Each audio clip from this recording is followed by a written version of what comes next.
The sun filtered through the broad leaves of the mango tree as 8-year-old Aisha and Ibrahim sat side by side, their legs swinging over the gnarled roots.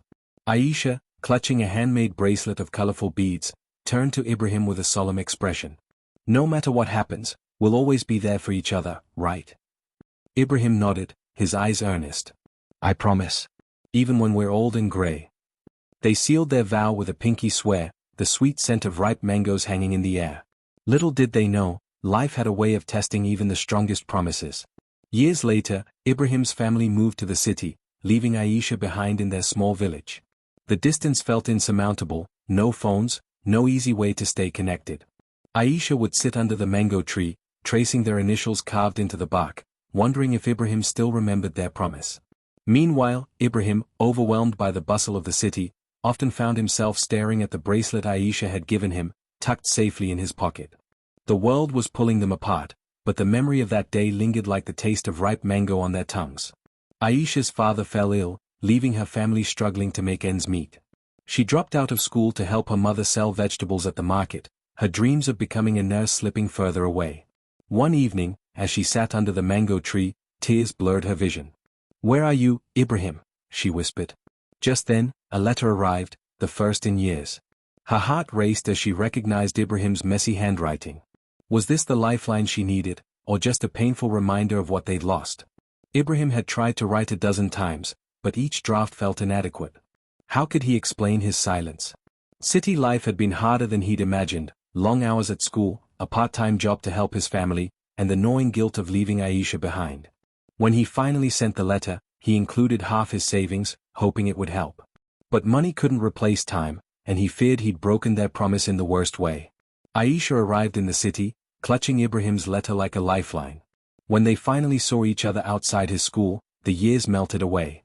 Ibrahim's eyes widened at how much she'd changed, taller, stronger, but with shadows under her eyes. "You came," he breathed. Aisha smiled, holding up the bracelet. "I never took it off."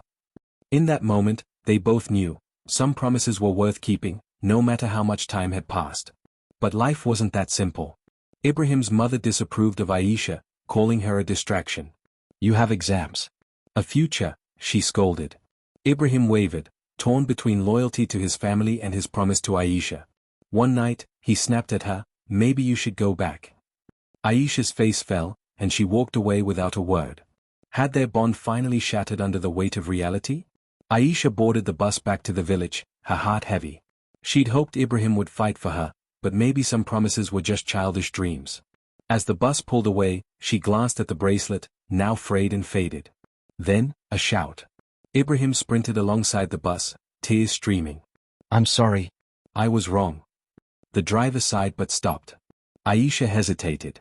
Was forgiveness possible, or had too much damage been done? Ibrahim poured his heart out on the dusty roadside. "I was scared of failing, of losing you again. But I don't want to break our promise." Aisha studied his face, seeing the boy she'd grown up with beneath the grown-up worries. Slowly, she reached for his hand. "Then let's figure it out together." For the first time in years, Ibrahim felt like he could breathe.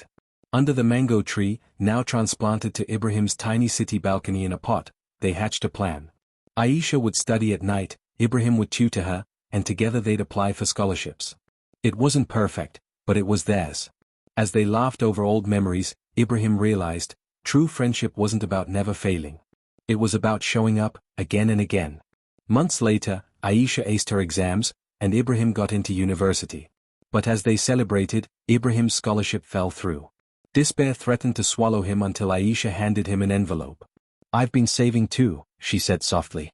It was enough for his first semester. Ibrahim's throat tightened.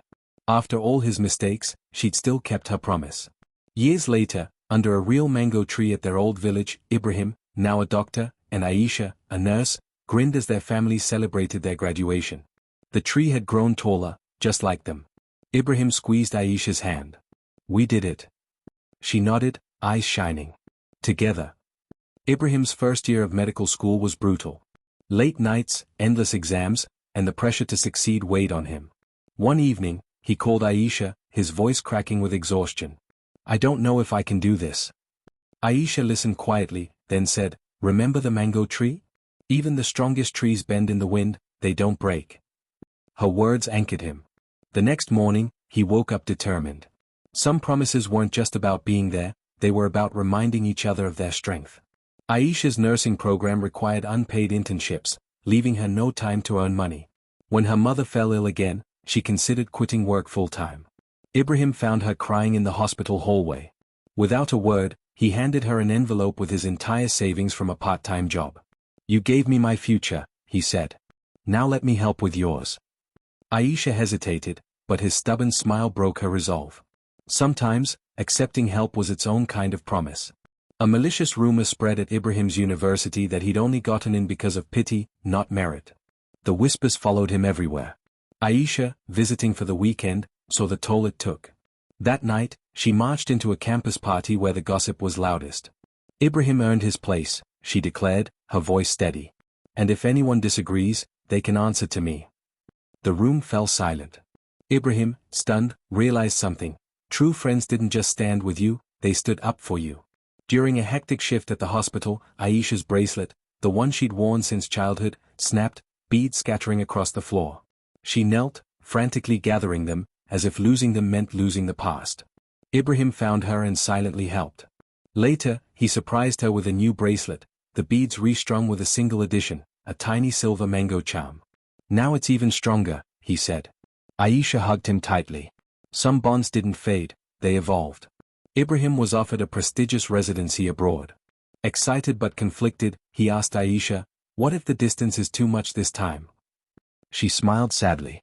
"Then we'll plant another mango tree where you're going." But the first year apart was hard. Missed calls, time zone struggles, and loneliness crept in. One night, Aisha sent a photo, a sapling in a pot on her windowsill. Ibrahim, touched, planted one too. Their roots were deeper than any ocean between them. Aisha's village was hit by a flood, and her family's home was destroyed. Overwhelmed, she called Ibrahim, who was mid-shift. He listened, then said, "I'm coming." Within hours, he'd arranged leave and was on a plane. When he arrived, Aisha, knee-deep in mud helping neighbors, looked up in shock. "You're here." Ibrahim rolled up his sleeves. "Did you really think I wouldn't be?" Promises weren't just for fair weather. After the flood, exhaustion and stress turned Ibrahim and Aisha snippy with each other. One day, they argued over something trivial and didn't speak for a week. Aisha replayed their fight under the mango sapling, now growing stronger. Finally, she sent a text, "Remember when we promised no sulking?" Ibrahim replied instantly, "Fine. But I'm still right." They met for coffee, bickering half-heartedly before bursting into laughter. Even the strongest friendships needed forgiveness, often. Years later, Ibrahim returned to their village as a guest speaker at the new medical clinic. To his shock, Aisha was there too, hired as head nurse. They stood under the now towering mango tree, its branches heavy with fruit. "You planned this," he accused. She grinned. "Maybe. Or maybe some promises just come full circle." They sat on the same gnarled roots, now smoothed by time, and ate mangoes like they were kids again. At the clinic's opening ceremony, Ibrahim and Aisha unveiled a plaque beneath the mango tree. Asterisk for those who grow together, no storm is too great. Asterisk kids from the village played around it, just as they once had. Aisha nudged Ibrahim. "Think they'll make promises like ours?" He watched a little girl hand her friend a bead bracelet. "Maybe. But I hope they realize it's the keeping that matters, not the making." Moral of the story: promises are like seeds planted in hope, tested by time, and fulfilled through unwavering care. True friendship isn't about never failing, it's about choosing each other, again and again, through every storm and season.